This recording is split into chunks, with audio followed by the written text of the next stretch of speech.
설 명절 잘 보내셨죠? 네, 아주 얼굴이 훨씬 밝아지고 더 아름다워 보입니다. 네, 좋은 시간 가족들하고 잘 보내시고 오늘도 이 복된 예배 자리 주님의 은총이 충만하시기를 축복합니다. 자, 오늘은 세 번째 계명입니다. 자, 첫 번째 계명 기억하세요? 제1은 시작. 중얼중얼 하긴 하는데 제1은 너는 나 외에는 다른 신들을 내게 두지 말라. 제2는 너를 위하여 새긴 우상을 만들지 말고 또 위로 하늘에 있는 것이나 아래로 땅에 있는 것이나 땅 아래 물속에 있는 것에 어떤 형상도 만들지 말고 절하지 말고 섬기지 말라.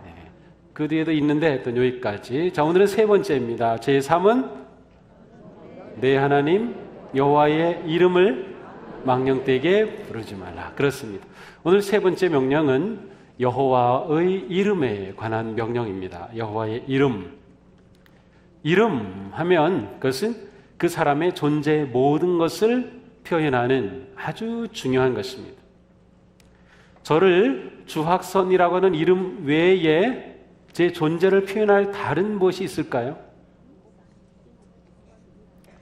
떠오르지가 않죠. 암만 생각해도 떠오르지 않아요. 이름은 그렇게 그 사람과 아주 밀접한 관계가 있습니다. 그 이름은 또한 그 존재와도 밀접한 관계가 있습니다.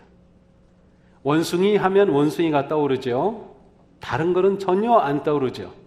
코끼리를 보면서 원숭이 하는 사람이라면 좀 이상할 겁니다. 이름은 그 존재를 그대로 드러냅니다.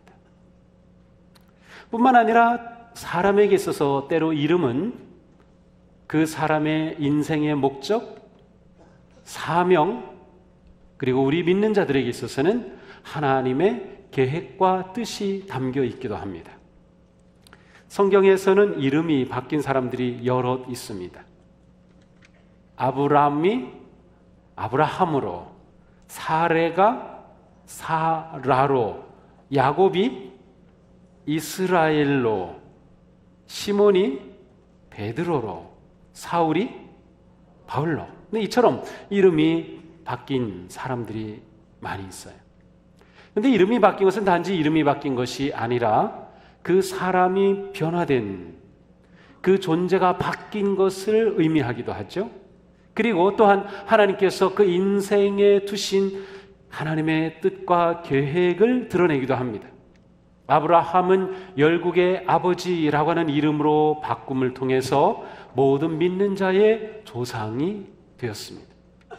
베드로는 반석이라고 하는 그러한 귀한 이름을 받음으로 예수 그리스도의 복음 사역의 귀한 반석과 같이 쓰임을 받았습니다.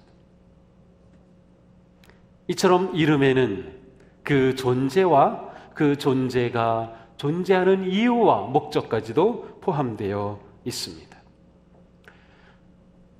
너는 내 하나님 여호와 이름을 망령되게 부르지 말라라고 하는 이 세 번째 계명은 바로 하나님의 존재를 그대로 드러내는 하나님의 이름에 관한 계명입니다. 우리는 제1계명을 통해서 오직 여호와 하나님만을 섬기는, 하나님만이 참된 신이시며 하나님만이 내 앞에 예배할 유일한 대상이 되심을 우리가 알았습니다.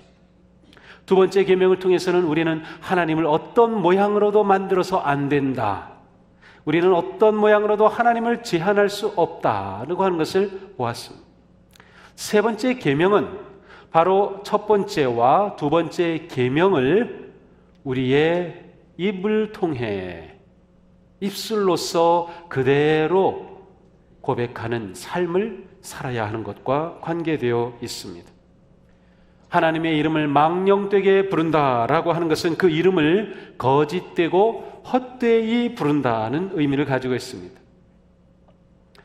표준 세번역에서는 함부로 부른다라고 번역을 하고 있어요. 우리는 하나님의 이름을 함부로, 거짓되게, 헛되게 불러서는 안 된다라고 하는 것입니다. 특별히 하나님께서는 이 세 번째 계명에서 너는 내 하나님 여호와의 이름이라고 하나님의 이름을 3인칭으로 묘사를 합니다. 그러니까 너는 내 이름을 망령되게 부르지 말라라고 하지 않으시고 내 하나님 여호와의 이름이라고 말씀하셔요. 하나님께서도 하나님 자신의 이름을 구별되게 특별하게 3인칭으로서 중요하게 나타내고 있음을 알 수 있습니다. 성경에는 하나님을 부르는 여러 가지 단어들이 나옵니다. 엘 샤다이, 그러면 아주 전능하신 전능자 하나님. 여호와 라파 하면 치료하시는 하나님. 여호와 샬롬 하면 평화의 하나님. 하나님을 부르는 많은 이름들이 있어요. 그런데 엄격히 말하면 이것은 하나님의 이름이 아니고 하나님을 부르는 여러 가지 호칭입니다. 하나님의 본명이 있을까요? 하나님의 본명. 네, 그렇습니다. 하나님의 본명이 있어요. 출애굽기 3장에 나옵니다. 출애굽기 3장 13절에 보면 하나님께서 모세를 부르시고 모세에게 이집트에서 종살이하는 그들의 울부짖음을 내가 들었다. 내가 가서 그들을 구해내라 라고 하는 사명을 주시는데 모세가 하나님께 이렇게 말합니다. 제가 이스라엘 자손에게 가서 너희 조상의 하나님께서 나를 너희에게 보내셨다고 말하면 그들이 저에게 그분의 이름이 무엇이냐라고 물을 터인데 제가 그들에게 무엇라고 대답해야 합니까? 하나님의 이름을 물으면 제가 하나님의 이름이 뭐라고 대답해야 하죠? 라고 묻습니다. 그때 하나님께서 하나님의 이름을 알려주십니다. 하나님의 이름이 뭐입니까? 나는 나다 입니다. 나는 스스로 있는 자이다. 나는 나다. 이것이 하나님의 이름입니다. 그러므로 모세는 이스라엘 백성들에게 가서 그들을 이끌어낼 때 누가 보냈습니까? 나는 나다인 분이 보낸 거야 라고 말을 한 셈입니다. 그런데 실제로 하나님께서 나는 나다라고 이름을 가르쳐 주셨을 때 그것을 어떻게 불러야 할지 그 이름을 이스라엘 백성들은 다 잊어버렸습니다. 하나님의 이름이 너무 거룩하기 때문에 부를 수 없기 때문에 이스라엘 백성들은 일상생활 속에서 그 이름을 한 번도 입에 올려보지 못합니다. 너무 거룩하니까 말할 수 없고 말하지 않으니까 잊어버린 겁니다. 실제로 히브리 사람들이 가지고 있는 구약 성경에서 이 출애굽기 3장에 있는 말씀 나는 나다 원래는 모음이 없어요. 자음만 있어요. 어떻게 발음해야 될지를 몰라요. 하나님의 이름을. 그러나 그 히브리 말 자체는 에흐예 아쉘 에흐예입니다. 그래서 이 표현으로부터 하나님의 이름을 이렇게 부르자라고 한 것이 여호와입니다. 제임스 왕 때에 처음으로 영어로 성경을 번역하면서 여호와라고 하는 이름을 사용합니다. 그러나 이스라엘 사람들에게 여호와라고 물어보면 모를 겁니다. 그 사람들은 하나님의 이름을 말하지 않았고 입에서 부르지 않았기에 사라졌어요. 그러면 우리 성경에 여호와라고 나와 있는 것을 이스라엘 사람들은 어떻게 할까요? 여호와라고 되어 있는 모든 부분은 주님으로 되어 있습니다.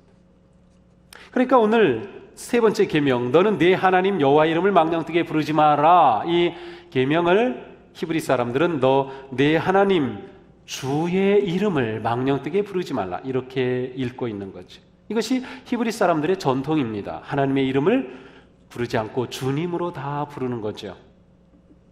우리가 가지고 있는 표준 세번역 성경도 그 전통을 따라서 구약 성경에서 여호와라고 되는 것을 주님으로 바꿨어요. 전부. 저는 아주 좋은 시도라고 생각을 했지만 다시 개혁하면서 여호와를 다시 많이 집어넣었어요. 여호와를 다시 집어넣었어요. 어쨌든 상관없어요. 하나님의 이름을 여호와로 우리는 그렇게 부릅니다. 정말로 여호와일지는 모르지만 그러나 우리가 그 이름에 대해서, 그리고 하나님이라고 하는 그 호칭에 대해서 그것을 함부로 망령되게 사용해서는 안 된다라고 하는 그런 명령을 우리는 오늘 받고 있습니다. 하나님의 이름은 함부로 부를 수 없는 이름입니다. 왜냐하면 하나님의 그 이름은, 또 하나님이라고 하는 그 호칭은 하나님 존재를 그대로 드러내기 때문입니다. 하나님의 거룩하심, 영원하심, 어미하심, 전능하심, 하나님의 그 높으심, 모든 것이 그 이름에 그대로 담겨져 있기 때문에 하나님의 이름을 함부로 부르는 것은 하나님을 함부로 여기는 것입니다. 하나님의 이름을 망령되게 사용하는 것은 하나님을 망령되게 하는 것입니다. 이것은 두 번째 계명과도 연결되어 있습니다. 두 번째 계명에서 하나님을 형상으로 만들지 말라, 하나님을 제한하지 말라. 그러나 사람들이 하나님을 제한하고 하나님을 내가 조종할 수 있다라고 생각하면 하나님의 이름을 함부로 부릅니다. 자기 마음대로 부릅니다. 자기 이익을 위해서 부르는 겁니다. 하나님의 이름은 거룩하다. 결코 함부로 부를 수 없는 이름이라고 하는 것입니다. 그러므로 우리는 하나님의 이름을 함부로 내 이익을 위해서 사용해서는 안 됩니다. 남용해서도 안 되는 것이죠. 어떠한 방식으로도 하나님의 이름을 훼손해서는 안 됩니다. 우리는 예배 가운데 또 기도 가운데 하나님의 이름을 부를 때 있습니다. 여호와 하나님, 하나님 하고 부르는 경우가 많이 있습니다. 그러나 그때마다 우리는 이 이름을 거룩하게 불러야 합니다. 그냥 습관적으로 의미도 없이 하나님, 하나님 해서는 안 되는 것이죠. 그 이름을 부를 때마다 우리는 그분의 존재를 생각하며 그분의 거룩하심을 생각하며 그 이름을 불러야 하는 것이죠. 우리나라는 아주 좋은 히브리인과 같은 전통이 있어요. 부모님의 이름을 함부로 부르지 않습니다. 예전에는 어르신들을 만나면 아이들에게 묻죠. 내 아버님 함자가 어떻게 되시니? 그러면 아이들은 대답을 하죠. 네, 저희 아버님은 무슨 자이십니다. 이렇게 대답을 합니다. 그 이름을 그냥 말하지 않습니다. 저도 제 평생에 아버님, 어머님 이름을 그냥 말해본 적이 있을 수는 있겠지만 제 기억이 없어요. 그렇게 말했던 것 같지 않아요? 물어보면 무슨 자이십니다. 이렇게 말하죠. 그것과 같아요. 하나님의 이름, 거룩하신 이름, 따라서 그 이름을 함부로 부를 수 없는 영광스러운 이름인 것입니다. 성경에는 하나님의 이름을 함부로 말했다가 돌에 맞아 죽은 여인도 있습니다. 이스라엘 백성들이 광야 가운데 있을 때 단지파의 디브리 가문의 딸 슬로밋이라고 하는 여인이 이집트인과 결혼을 했었습니다. 그들 사이에 아이들이 태어났는데 이 아들이 이스라엘 사람들과 싸우다가 그만 하나님의 이름을 망령되게 불렀어요. 하나님의 이름을 모독하고 저주하였다, 이렇게 되어 있어요. 이에 대해 모세가 그 사람을 돌로 쳐라고 말씀했어요. 하나님의 이름을 모독하여 돌에 맞아 죽은 것이죠. 이 하나님의 이름을 함부로 부르지 말라는 계명은 이 시대에도 우리에게 살아있는 계명일까요? 그건 3,500년 전이나 있었던 그러한 일이죠. 이 시대에 누가 그 이름 그렇게 함부로 부르는 거 어떤가요? 라고 말할지 몰라. 하나님의 이름을 함부로 사용할 수 없듯이 하나님의 이름으로 누구를 저주해서도 안 되고 하나님의 이름으로 악한 일을 해서도 안 돼. 하나님의 이름은 언제나 거룩하고 존귀한 영광을 받으셔야 할 이름이기 때문에 그렇습니다. 어느 날 제자들이 예수님께 와서 우리에게 기도를 가르쳐 주십시오라고 요청합니다. 그때 예수님이 가르쳐 주신 기도는 뭐라고 합니까? 우리가 잘 알죠? 아버지의 이름이 거룩히 여김을 받으시오며 라고 가르쳐 주십니다. 기도할 때에 하나님께 기도하지만 그 이름이 거룩히 여김을 받으시기를 위해 기도하라고 가르쳐 주신 것입니다. 예수님의 이 말씀은 우리가 하나님의 이름을 존귀하게 여겨야 한다라고 하는 것을 그대로 보여주시는 말씀입니다. 예수님이 이렇게 말씀하셨다면 이 말씀은 지금도 여전히 유효한 것이죠. 그러므로 우리는 우리의 혀를 항상 조심해야 합니다. 하나님의 이름을 부를 때, 하나님을 찾을 때 우리의 혀는 조심해야 하는 것이죠. 야고보 사도는 우리의 혀는 모든 지체 중에 아주 작은 지체이지만 이 혀로 인해서 우리의 온 몸이 완전히 잘못될 수 있다고 말합니다. 작은 불씨 하나가 온 산을 태울 수도 있으며 배 키 하나가 배의 방향을 완전히 바꾸듯이 우리의 혀가 작지만 이 혀를 바로 사용하지 않으면 우리 인생이 망가진다고 경고하고 있어요. 바로 하나님의 이름에 대해서도 마찬가지입니다. 우리의 혀는 하나님의 이름을 말함에 있어서 조심해야 하는 것이죠. 하나님의 이름을 어떤 수단으로 사용해서도 안 됩니다. 어떤 경우 사람들은, 믿음이 좋다고 하는 사람들은 하나님의 이름을 자꾸 빗대어서 자신의 의견을 주장하고 자신의 이익을 추구하는 사람들도 있습니다. 마치 하나님이 자기에게 말한 것처럼 그렇게 자꾸 표현하는 경우도 있습니다. 내가 기도하는데 하나님이 나에게 말씀하셨다고 하면서 내 생각이 아니라 하나님의 뜻이라고 자꾸 강요하기도 합니다. 아주 위험한 것입니다. 물론 하나님께서 우리에게 말씀하시고 우리는 하나님의 음성을 듣습니다. 그러나 하나님의 이름을 함부로 쉽게 사용할 수 있는 것은 아닙니다. 그런 경우는 정말 조심하고 그러다가 말을 하지 않는 게 더 낫습니다.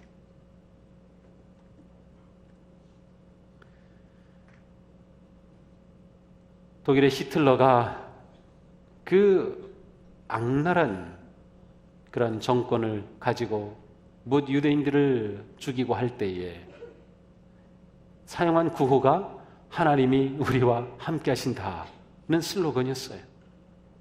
Gott mit uns, 하나님이 우리와 함께 하신다. 하나님의 이름을 망령되게 사용한 거죠. 하나님께서는 그 이름을 망령되게 부르는 자를 죄 없다 하지 아니하리라고 분명히 말씀하셨습니다. 우리의 혀가 하나님의 이름을 함부로 부르지 않으려면 우리의 마음이 달라져야 합니다. 부모님의 이름을 함부로 부르지 않는 것은 그 형식이 중요한 것이 아니라 그 마음에 진심으로 부모님을 공경하며 부모님을 사랑하며 존경하는 마음이 있어야 하듯 우리가 하나님의 이름을 함부로 부르지 않는 것은 진정으로 하나님에 대한 깊은 사랑과 믿음의 고백과 헌신과 존경함이 우리 마음에 있어야 하는 것을 의미합니다. 예수님은 말씀하십니다. 선한 사람은 마음에 쌓은 선에서 선을 내고 악한 자는 그 쌓은 악에서 악을 내니 이는 마음에 가득한 것을 입으로 말함이니라. 마음에 있는 것이 입으로 나타납니다. 하나님에 대한 내 믿음이 어떠한가가 입으로 나타나게 되는 겁니다. 그러므로 우리의 마음을 잘 다스리고 우리의 마음을 잘 관리하고 그리스도의 아름다운 성품을 담는 마음으로 성장해야 하는 것입니다. 영적 성장의 핵심은 우리의 내면을 관리하고 성장하는 데 있는 것이죠. 바로 성령님께서는 우리의 마음을 다스려 주시는 분이십니다. 하나님께서는 내 이름을 함부로 부르지 말라고 하셨고 성령님을 보내주셔서 우리가 하나님의 이름을 함부로 부르지 않도록 우리의 마음을 만져주시고 성숙하게 하시고 다스려 주시는 거예요. 성령님이 우리 안에 오셔서 우리 안에 성령님이 다스리시면 우리의 마음에는 사랑과 기쁨과 평화와 인내와 친절과 선함과 신실과 온유와 절제함이 우리 마음에 생기고 그 마음이 우리의 입술을 다스리며 우리의 입에서는 언제나 하나님을 높이고 사람을 축복하고 선하고 아름다운 언어가 나오게 되는 거예요. 그러므로 우리는 마음으로 하나님을 사랑하고 경배할 때 우리의 입술이 함부로 말하지 않게 된다. 결국 이러한 계명의 초점은 하나님의 이름에 걸맞게 살아야 한다는 것을 말씀합니다. 하나님의 이름에 걸맞게 살라. 우리는 모두 하나님의 자녀로서 우리의 말과 행동과 생각과 모든 삶이 하나님의 거룩하신 이름에 걸맞게 살아야 하는 거예요. 우리의 삶이 하나님의 그 거룩하신 이름에 먹칠해서는 안 된다라고 하는 것입니다. 그러므로 시인은 영광스러운 그 이름을 영원히 찬송하기를 노래하였습니다. 부정한 입술을 끊임없이 회개하며 하나님 앞에 우리의 입술이 거룩하게 하나님의 이름에 걸맞은 삶이 되기를 힘써야 하는 것이죠. 하나님은 예레미야 선지자에게 이스라엘 백성들의 타락함을 책망하실 때 이렇게 말씀하셔요. 그래, 내 이름으로 불리는 이 성전이 너희들의 눈에는 도둑놈들이 숨는 곳이 되고 말았구나. 내 이름으로 불리는 이 성전, 예루살렘에 세운 하나님의 성전이 이제는 세상 도둑놈들이 숨는 곳이 되고 말았구나 라고 그들을 책망하셔요. 하나님은 하나님의 이름의 성전이 더럽혀진 것을 너무나도 안타까워하시고 분해하시게 그들에게 말씀하신 거예요. 우리는 하나님의 성전. 사도 바울은 말씀하죠. 우리 안에 하나님의 영이 거하시는 우리가 성전일 줄 알지 못합니까? 그렇습니다. 우리가 성전입니다. 하나님의 영이 우리 안에 거하시기 때문이죠. 거룩하신 영이 거하시기 때문에 우리는 성전이고 우리는 성도입니다. 그렇다면 우리는 하나님의 이름에 걸맞는 삶을 마땅히 살아야 하는 것입니다. 이레미야는 자신을 이렇게 표현합니다. 만군의 주 하나님, 저는 주님의 이름으로 불리는 사람입니다.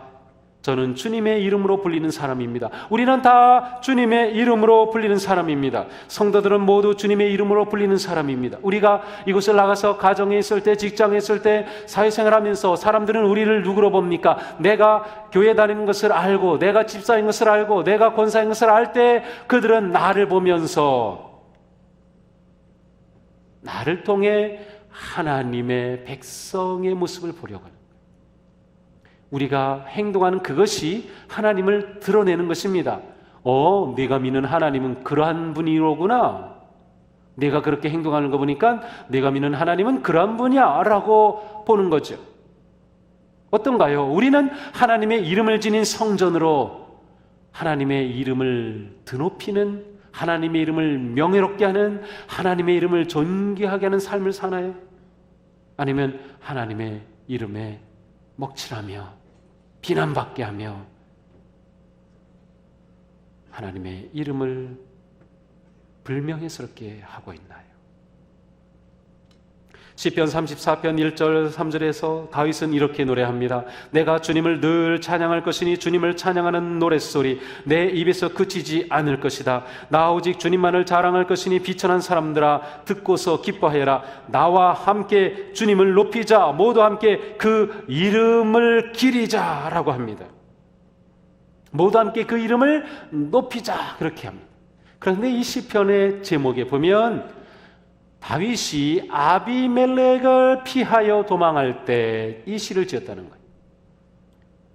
다윗이 사울을 피해서 숨어 들어간 곳이 아비멜렉이 통치하는 곳이었어요. 사실은 이스라엘과 적국인 나라였어요. 처음에는 이 다윗이 와서 우리 편인 줄 알았는데 이 다윗의 정체가 드러나죠. 다윗이 죽게 생겼어요. 그때 자기가 미친 채 합니다. 침을 흘리고 막 미친 채 하면서 겨우 목숨을 구해내지요. 하나님이 그에게 지혜를 주셔서 목숨은 구했지만 다윗은 그렇게 느꼈던 것 같아요. 하나님, 제가 하나님의 이름을 가지고 있는 하나님의 사람 다윗입니다. 그런데 제가 이렇게 미친 채하고 이렇게 비참한 모습을 보여주다니 제가 정말 원통합니다. 앞으로는 제가 평생 하나님의 이름을 높이겠습니다. 하나님의 이름을 기리겠습니다. 하나님의 이름을 영원롭게 하는 삶을 살겠습니다 라고 그는 하나님께 결심하며 고백했던 것이죠. 우리에게 있어서 이것이 중요합니다. 나는 하나님의 이름을 드러내는 사람이다 라고 하는 거죠. 예수님은 요한복음 17장에 말씀하십니다. 나는 아버지께서 세상에서 택하셔서 내게 주신 사람들에게 아버지의 이름을 드러냈습니다. 예수님이 이 세상에 오신 목적은 아버지의 이름을 드러내기 위한 것이었습니다.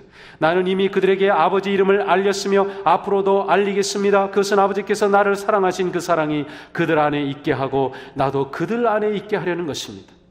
예수님은 예수님이 이 땅에 오신 모든 사역을 한마디로 요약하셔서 아버지의 이름을 알게 하고 아버지의 이름을 드러내는 것이라고 고백하셨어요. 하나님의 이름을 존귀하게 하는 것, 그것이 예수님의 사역의 초점이었던 거죠. 그렇다면 이것은 우리의 삶의 초점이 되어야 마땅합니다. 우리는 모든 삶에서 하나님의 존귀하신 이름을 드러내야 하는 것이죠. 또한 우리는 하나님의 이름을 존귀하게 드러낼 뿐만 아니라 모든 삶의 순간순간에 하나님의 능력의 이름을 의지할 수 있습니다. 하나님의 이름을 함부로 부르지 말라고 하셔서 하나님의 이름에 대한 엄격한 함부로 사용하는 금지를 내리신 하나님은 하나님의 이름을 선한 일을 위해 하나님의 뜻과 영광을 위해 사용할 권세를 또한 동시에 주셨어요. 함부로 사용하지 않고 의롭게 사용할 은혜를 주신 것입니다. 이사야는 이와 같이 말하죠. 너희 가운데 누가 주님을 경외하며 누가 그의 종에게 순종하느냐? 어둠 속을 걷는 빛을 모르는 사람이라도 주님의 이름을 신뢰하며 하나님께 의지하여라. 주님의 이름을 우리는 신뢰할 수 있습니다. 우리는 주님의 이름을 의지할 수 있습니다. 주님의 이름은 거룩하며 주님의 이름은 전지전능하며 주님의 이름은 지금 이 시간도 내 삶 가운데 놀라운 능력과 은혜를 베푸실 이름이기 때문에 우리는 그 이름을 의지할 수 있는 겁니다. 그래서 우리의 삶은 항상 주님의 이름을 높이고 주님의 이름을 의지하는 삶을 사는 것이죠.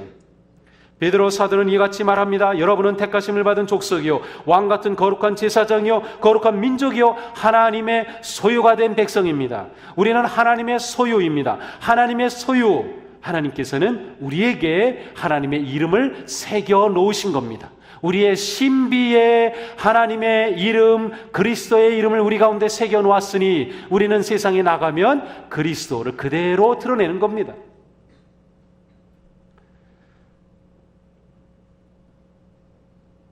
목장에서 많은 소, 양떼를 키울 때 그것이 서로 막 섞이잖아요. 그렇지만 그 귀에다가 딱 주인의 인장을 찍은 것을 보고 주인을 나중에 다 찾아갑니다.